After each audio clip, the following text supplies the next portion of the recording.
18, you could leave your money in T-bills and make 18, 21%, right? Today, you're making, if you're lucky, you do 5, you know? So, like, but you're still investing. You're just not investing properly. So you need to diversify, and diversification of your portfolio involves understanding who you are as an investor, right? So you've made the money, you've successfully like followed Shola's acronym and managed it, and now you're trying to multiply. You know, do I like to take risks? Do I understand the risks, or am I risk averse? And so there is many kinds of investment. Shola also has an acronym for that, and I think is this SCAR? SGAR, SGAR. She'll explain. Just meet her after. Um, but I think that the most important part is understanding, can I take the risks? Am I a T-bill person? Is it fine with me that T-bills are still at 3%? Or am I willing to go further and do the commercial papers? Or, am I going to go further and do real estate, right? Or am I even a startup investor? Like, I believe in people and I think that this person can multiply my money for me. So there's many different kinds of ways for you to like explore in order to multiply your money. Shameless plug here, do all of it on PiggyVest. But first, understand yourself and understand what kind of risk you're willing to take. How much do you have? What kind of returns are you expecting? And more importantly, what do you need the money for? Right? Don't like take risks with money you need to raise your family. Those are much better in risk-free investments. And just like look long term, right? I think a lot of the problems that people face now, not being able to do much, now that T-bill market has kind of collapsed, is not having a long-term outlook on where they want to be in 2 years, in 5 years, in 10 years. Risk who you are as an investor. Round up. The floor is open for questions. Has a question. So I know. Stand. Oh wow. Okay. So I know what's it called. The culture here is quite horrible, and I mean Nigeria, because we respect the money because it's more showy as opposed to long term. So everybody's living the YOLO lifestyle, or whatever you want to call it, as opposed to like maybe drawing parallels with, let's say America, where there's a culture to live below your means and then over a long time save money. How do you address the culture? Because you kind of need to address the culture.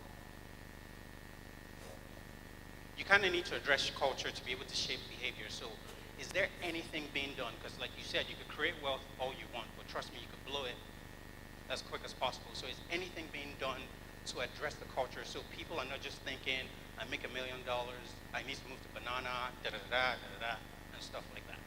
So who wants to answer that? I think that the responsibility for culture change is not domiciled in one individual or entity. Usually, cultural transformation starts from leadership. Either it's government or it's your bosses or whoever, because they control the instruments of either force or influence, right? However, on the democratic side, that is on the general side, right? I think that FIs, companies like PiggyVest, individuals who have some semblance of influence and are informed, and you and I have to go the extra mile to educate people and change mindsets. Whichever way you want to look at it, we all have our own degrees of influence to an extent, right? So it's very important that we do the bits that we can to educate people on what wealth is all about, wealth retention and risk management. But I, for example, like to focus on risk than wealth. And I will explain it to you because there's so much poverty in Nigeria. Forget that we come here with fancy suits and stuff. A lot of people are suffering. They don't even understand what we're talking about, right? And when you are able to break out of poverty, you have to first even break out of poverty before you start thinking about retention. Now, if you are able to luckily break out of poverty, the fear of poverty is so real that it makes you either want to steal, which is why we are corrupt, or it makes you want to accumulate wealth irrationally. So you put your money into high-risk investments. I don't know if you're following me. So MMM or A lot of people now, you see advertisements all over the place, invest in corn or this agriculture, and I'll give you 200% within 6 months. If that was the case, my brother, you will never see me in suit again. I will have 500 hectares of corn farm. Do you understand? So we need to, and you see a lot of people putting money in these things, right? So we need to be able to educate people to say, look, this is the average percentage, you know, and that's worse. I've created more problems for you, right? So it's better for us to educate from the angle of wealth creation from a risk point of view, because it's very important. You see, I see a lot of questions online, for example, asking, piggyverse, your interest rate, blah, blah, blah, blah, blah. And then you go out there to educate people to say, look, piggyverse is a platform for you to save your money, and then they add additional value to help you generate interest. So if your risk appetite is XYZ, you can trade, you can save with, right? But if you want more money, or you think that your risk appetite is higher, you can go and be trading on the stock exchange on a daily basis. But trust me, if anything happens or some billionaire decides to flip the money and the share crashes, you are gone. I don't know if you're following me, right? Is you responsibility, so that when we come to discuss things like wealth, everybody wants to make money.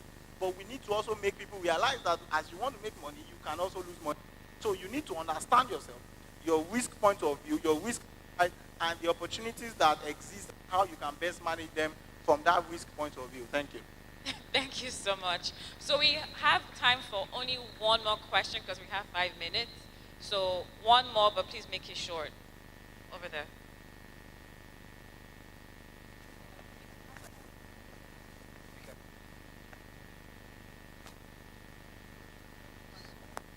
Hi. My question is primarily for Odun Ayo, but the others on stage can take a stab at it as well. Early this year, the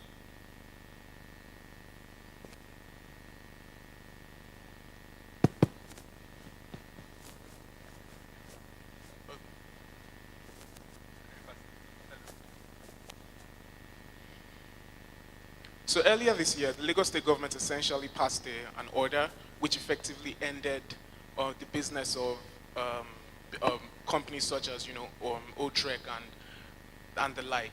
So how important do you think it is to prioritize liaising with government agencies, especially in light of the type of work you do?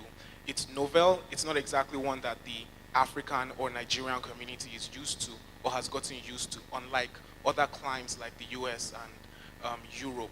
So how important it is, do you think, to prioritize liaison with the government, liaison with regulatory agencies to ensure that your businesses do not suffer from draconian policies? Thank you. So yeah, I think that if anyone asks me what is the most important thing to do, that would be number one, just because of the kind of climate that we live in. So it is 100% imperative that if you are creating or working on something this novel, something that is potentially groundbreaking and potentially upending traditional way of doing things, that you are doing it in tandem with established organizations, institutions, and government agencies, right? To the best of your ability, obviously, but keep them abreast of what you're doing. I send them regular updates and ask questions. Right? One of the most important things that you can do is defer to their knowledge and their input into what it is that you're doing, so that you don't get surprised, right? It's Nigeria, right? The economic climate is unstable, currency is unstable, everything is unstable. The last thing you want is for your business to be a victim of that instability. So yeah, 100% liaise with them wherever you can find them. Ask questions, do your research, and make sure that there is at least a contact person in your a regulating agency that you're speaking with regularly. Okay. Thank you so much to everybody. We have to wrap up, unfortunately. But please come after, ask us questions.